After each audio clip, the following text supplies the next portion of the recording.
President Move Thanksgiving is an idea that we've had since November 2006.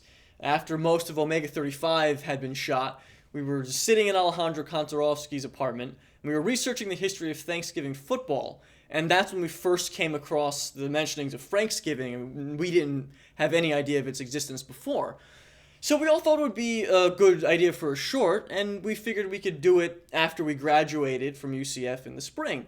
Now at that time, we also had the idea for what we thought was going to be our first feature film, and that was Britt Rockledge and the Fist of the Sun. So we thought that we would sneak in this Thanksgiving movie right before doing that feature. At one point, we had talked to Phil Cherniak about possibly writing the script, but we ended up putting together something ourselves, and then had Diego and Alejandro take a pass at it. This was in summer of 2007, right after we'd moved to Los Angeles, and by that time, we had conceived of our feature film, Who Stole the Electric Car? The plan back then was, I guess, to make both features simultaneously and fit in The Day the President Moved Thanksgiving sometime before.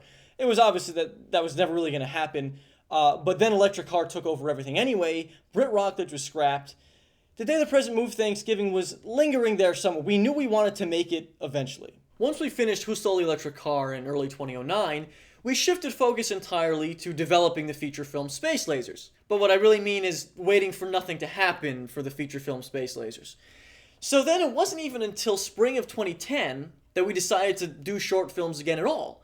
And we had thought of two more by that time. It was Keep Watching the Skies, Machines, The Working Class. So the idea was that we would follow those two up immediately with The Day the President Moved Thanksgiving, which has been around, forever at that point. But then, after those two were done, we were thinking about how much more complex Day the President Moved Thanksgiving was going to be, and how much more money it was going to cost, and we just didn't feel like doing it that summer.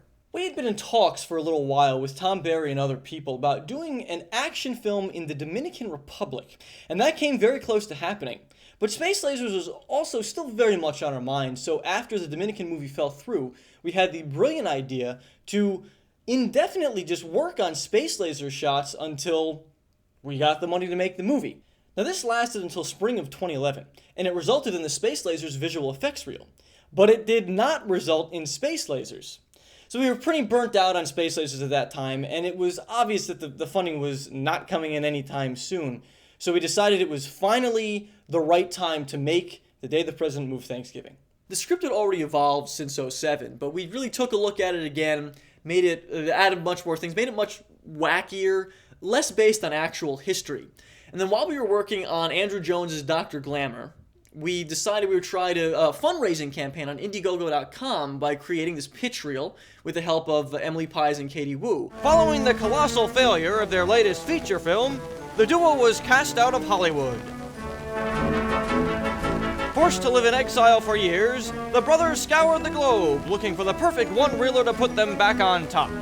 Now, the fundraising campaign was one of the most miserable failures of our entire lives, with less than 0.3% of the people who actually watched the pitch reel giving us any money. While the campaign was going on, we started shooting the actual movie. Everything was shot in our apartment, and it was basically all green screen. We were panicking in the month of August because we couldn't find a turkey, and we thought we'd have to push the entire production back to Thanksgiving. But I think in the fourth supermarket, we finally found one. So Emily cooked this big turkey, and then we had to drop it on the floor and beat it up. But we figured out a sanitary way of doing this by creating an edible floor made out of breadcrumbs and water sprinkled on top of clean cardboard. So we were able to eat the entire turkey after the shoot. We kept using the same people over and over again, especially just the two of us. And there was one point where we had two Brett Bonowitzes in the same scene. So we figured that we would composite a fake mustache on one of them and dub it with Robert's voice. According to this, only one man. But after watching it, it just made us feel too weird, so we got rid of it and reshot it. The dancers all had to be cloned a bunch of times. It's obvious that, they're all the same girls over and over and over again. In fact, you might say they're twins. And this was a scene that we were dreading so much, we couldn't get anyone. It was so difficult to coordinate schedules or to even get anyone at all. No, the light is coming from the center.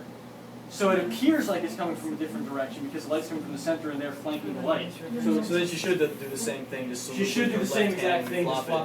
So we did lose the mark. Fuck. Emily had to make the dancer costumes without even knowing anyone's sizes. For the Hitler dancers at the end, we originally thought that we'd have different World War II leaders come out. Dancers dressed as different World War II leaders in different costumes, but then we'd have to get those costumes.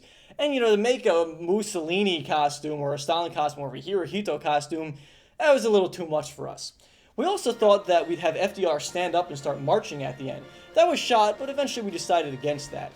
The set for the first dancer scene was built out in 3D, and then mapped with photographs of a small pedestal column and an eagle finial. We eventually thought we'd make the Thanksgiving banner for real, but we couldn't really figure out a way to do that, so then it was just made in Photoshop, and it was put through a cloth simulation in 3D Studio Max to make it fall. The backgrounds for most of the shots are just pieced together from images that we found online. Some of them are pictures from Disneyland. But even when the actors had to interact with stuff, it wasn't necessarily there. The Nazi map, for example, is a miniature. And the dancer's flag was a small stick flag that had to be scaled up and tracked to a flagpole that was getting cut off because our apartment is too small. It was very difficult to create crowd scenes for the rioting. A lot was done with foreground crosses. We took a lot of care dealing with elements that needed to look like they were drawn or painted. When we weren't actually drawing something, we overlaid brush strokes, for example with the logo or the text. Of course, the big one was Lady Liberty. We drew on paper and cardboard, cut that out, and then taped it to James's face. This provided the basis for what we used to rotoscope. We are just using transparency sheets to trace over printed frames. We threw all the sparkling on top to hide how bad the animation was. From the beginning, we thought it'd be really fun to release the film on Thanksgiving Day, but we really didn't want to wait around if it happened to be that we did it some other time of the year. So, when we were making the pitch reel, we didn't really think we were going to be able to start the film until the fall. That ended up not being the case, though, so we did it a lot in the late summer, and then we were able to finish the film even around Halloween, actually, to then release it to the world on YouTube on Thanksgiving Day.